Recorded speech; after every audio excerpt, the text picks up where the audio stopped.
Yeah, I just seen the Breakfast Club. Jimmy popping all that. I be seeing you, Jimmy, talking about we Gucci boo boo. He in the Gucci store. Talking about we Gucci boo boo. Them like King they was going you up, Jimmy. They was like, Marita Monero. Jones, right? He ran with the same I ran with a decade before I met him. Jim Jones, the Dipset, the that was just over there dancing and on verses. Jim Jones was running with Shotty, Cafano Jordan, right? Mel Matrix, Jamel Jones, Roland Martin. He was running Fu Banger, Fuquan. I forgot his last name, Fuquan something. He was running with all of the cats. 50 Cent just won't let those informant rumors about Jim Jones fade away, and now he's back stirring the pot again, dragging Jones straight through the mud with so-called receipts, loud and messy as ever. Now, if you've been keeping up with the streets and blogs, you already know Jim Jones has been dodging those heavy informant rumors for a long minute.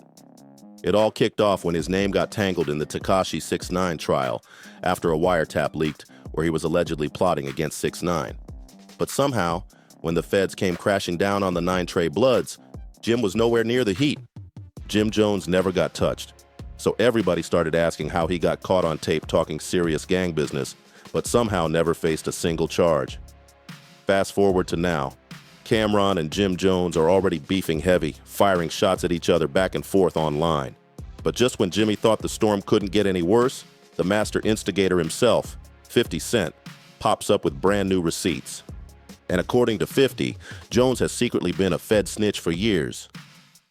But is there any real proof that Jim Jones was working with the feds? And how exactly did he clap back at 50 for airing him out so loud? Let's break this madness down. The tension between Dipset OGs, Cameron, and Jim Jones is boiling up again. And this time, it's looking way too personal. Said it. But I was like, we like Jimmy better than you anyway, Cam. Then you gotta watch and see how he responds. And then, when you see, he was funny. I thought it was funny when he said, but I didn't think it'd be a big deal because you make up with every nigga that put hands on you. But I see the pattern now. If you don't agree to disagree with you and don't want to take it that route because they got some genuine love for you, you keep going on. If you've been tuned into Dipset history, then you already know these two been on a roller coaster. Brothers 1 minute, bitter rivals the next. Now their long, messy issues are bubbling straight back to the surface. And once again, it all connects to 50 Cent stirring that pot with reckless energy. So what really set all this off? Well, Cameron recently had 50 Cent sitting on his podcast, and during their convo, Cam brought up a moment that's been bothering him for years. He reminded 50 that way back in 2007 during Dipset's ugly beef with G-Unit. Jim Jones randomly popped up at one of 50's shows, and here's what 50 had to say about that wild move. But then Jim Jones slid over to Justin LeBoy's Respectfully podcast to air out his side of the story, and he stood firm on his choice to hit that stage with 50 Cent back in 2007, basically saying he wasn't about to let rap politics mess up his money flow. But Jimmy didn't stop there. He went all the way off on Cam and 50, blasting them for even mentioning his name and boldly claiming both of them owe him a whole lot of favors. Then Jim doubled down, taking full credit for creating the Diplomat's entire aesthetic, bragging that he inspired Cameron's legendary drip and even made him rock that iconic pink fur coat everyone remembers. But you already know Cam wasn't about to let that disrespect slide. He clapped back hard on his and Mace's podcast, and let's just say he went all the way in on Jimmy. Jimmy was not a rapper then. Right. He was your man, like on the side, like on the side, just he was not a rapper at all. Right. So when Ballin' took place, and I'm looking and I'm going, oh, he having a moment. That's the Lloyd Banks. It's Lloyd Banks thing. He wanted that. He was watching them be that, like Mace be that, and Cam be that, and looked at, and it was finally he had one. Mm-hmm. And I just looked, and I knew. Cam didn't just fire back. He questioned Jim's entire Dipset origin story, straight up calling him out for lying about being from Harlem. According to Cam, Jim wasn't some real day one homie, and they definitely weren't growing up together in the trenches like Jim Jones keeps claiming. Cam also wasn't buying Jim's twisted version of history when Jimmy said he watched Mace son Cam after getting signed to D's Bad Boy. Cam shut that down instantly, saying Jim only came around way later, after Cam had already built his name in the 90s running with Mace, Big L, and his cousin Bloodshed as part of their legendary Harlem crew, Children of the Corn. Cam also straight up clowned Jimmy for admitting that Mace was the one who actually taught him how to rap, making it sound like Jim was nothing more than a little homie just trying to fit in. And for someone like Jones, who takes major pride in his street credibility, that kind of jab has got to sting bad.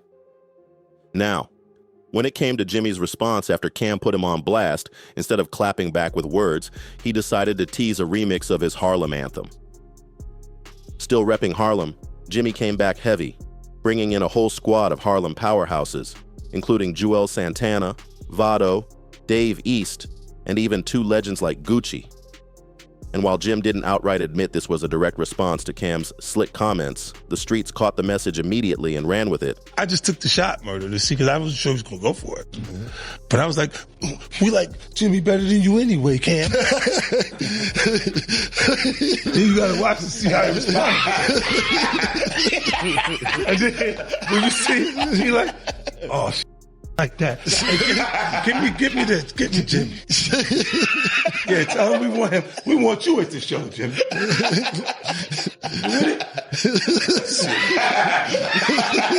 But just when it looked like things might finally cool down, 50 Cent popped right back up to stir the pot again. And this time, instead of talking music, he dragged those informant rumors about Jimmy straight back onto the table. 50 hit Instagram with a picture of Jim standing next to Jay-Z, D, Fat Joe, and more, then threw gasoline on the fire with his caption, LOL Individual 1, calling the shots out here. I know you're working, so please don't say ish to me, Individual 1. And in case anyone was confused, this was a direct callback to those old whispers that Jim Jones allegedly played federal informant during 6ix9ine's trial. Back when 6ix9ine was up on the stand testifying and snitching on his 9 Trey Bloods affiliates, a wiretapped phone call leaked where Jim Jones was allegedly caught saying 6ix9ine ain't a gang member anymore and needed to get violated. And guess what? 50 made sure to blast that out by sharing the actual transcript of that phone call for everyone to see. Now, for some context, back in 2018, Tekashi 6ix9ine was hit with federal racketeering and firearms charges alongside several members of the 9 Trey Gangsta Bloods, one of the most violent subsets of the entire Bloods gang network, and that case flipped the rap game upside down. It'll benefit me because they seem like you won't want to see nobody else win. Right. And I need to win. I got to win in spirit. So, you heard? I didn't put all this work in for nothing. You dig? I didn't teach myself how to rap for nothing. I didn't jump all on this game to be famous for nothing. I need to capitalize and be just as famous as the most famous, most successful, rich person in this game also. I'm now in the game. I still gotta know, like, how did that work? You performing, like? They called me like, yo, you want to come out and perform at the show?